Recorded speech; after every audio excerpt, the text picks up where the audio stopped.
Alrighty, hey, what is up, guys? I'm gonna make a really fire beat in this video. I know this is gonna be an amazing beat. I don't know why. I just feel it. I moved my camera from like that direction in my room to right in front of me on the basically on my table. I hope that having the camera in front of me will remind me that I'm making a video for you guys, not just making you watch me make a beat.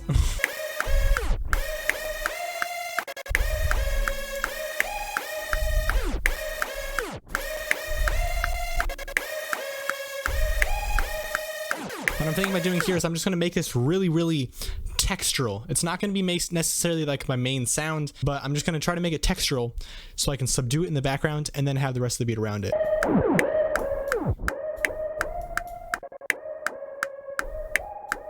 So see how that's really subdued?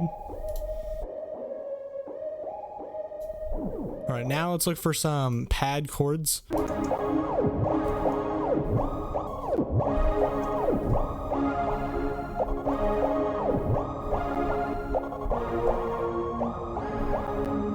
I wonder if I can mess up this melody even more than it already is. So basically we're just going to cut this into a whole bunch of whole notes and then individually reverse each section.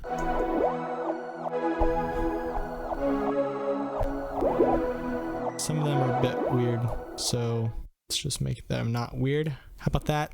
Good idea.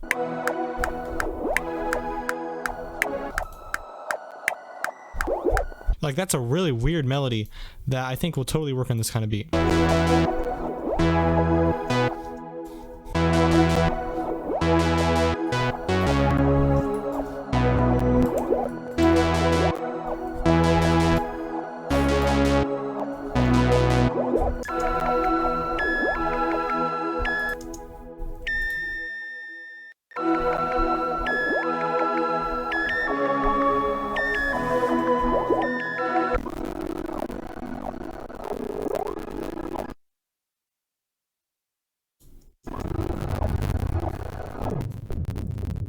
Maybe we don't use Vital today. You know, it's all right. It's all cool. I didn't really want to anyway.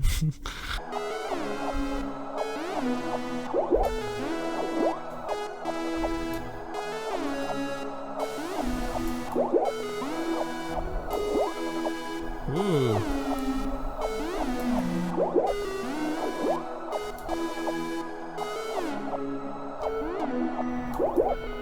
Ooh, I love sound designing, boys.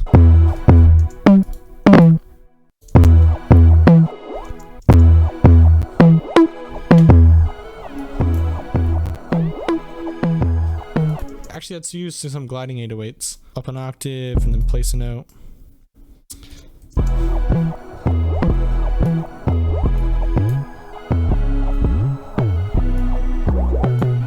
Basically how I'm doing glides is I'm just placing two notes an octave apart from each other and then clicking on the second one and hitting the number 6 on my numpad, so that basically just moves it over by just a tiny amount.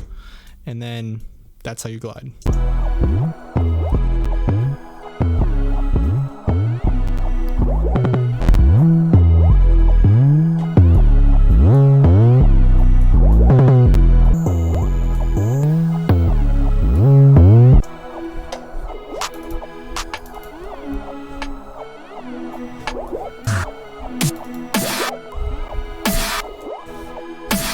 This is cool, snare. And then what if we go over here? Second half of the sample, reverse it. That's kind of cool.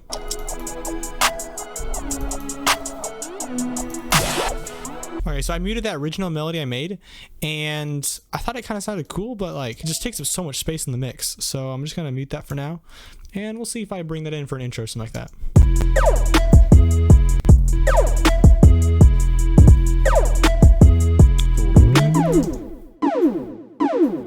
And then do some gliding. Don't be afraid to glide on basically anything you want to glide on.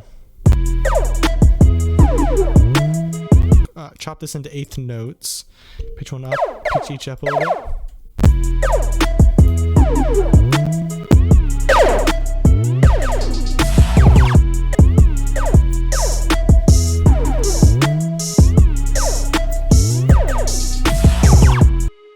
Please don't crash. I'd really like that. Really appreciate that. RIP. That's unfortunate. Hopefully it saved a copy of my work.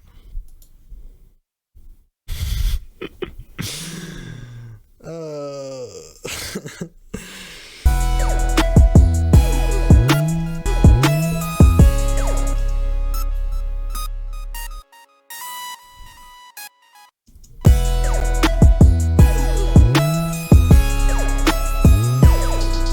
right, now I'm gonna take this 808, drag it to an empty area, and transpose the 808 audio up an octave, just like I have in the past like 3 videos. Slam it with some distortion.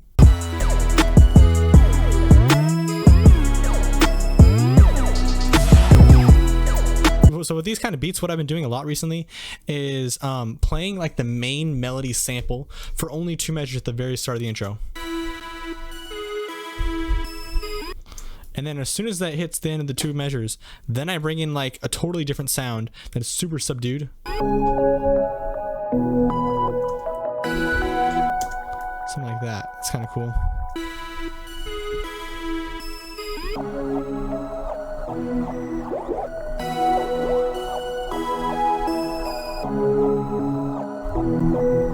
All right, so in Vital, I made this really awesome preset, Aries Fart 808. Listen to this bad boy.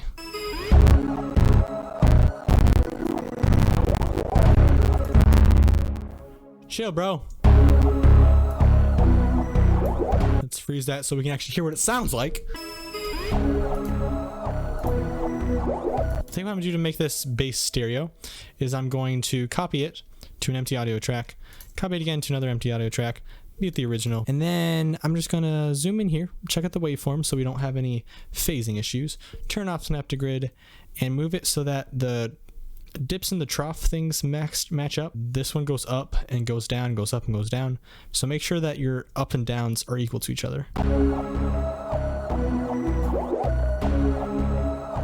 If you don't think it sounds bad, then turn it to mono on your master track.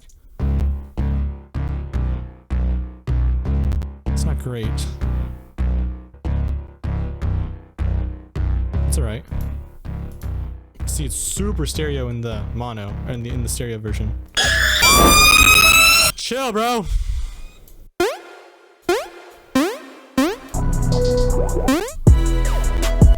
All right, that works.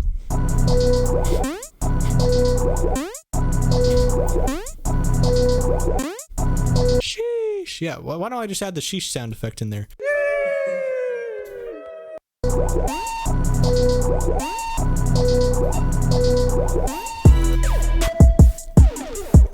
Whoa, that was cool.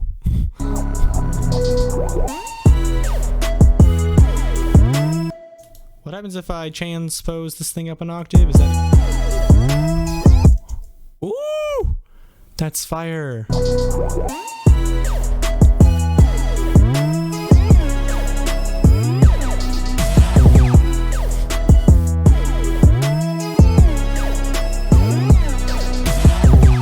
Okay, I am very, very proud of this beat. I'm gonna stop while I'm ahead. I'll have the final beat in the outro. See you guys later.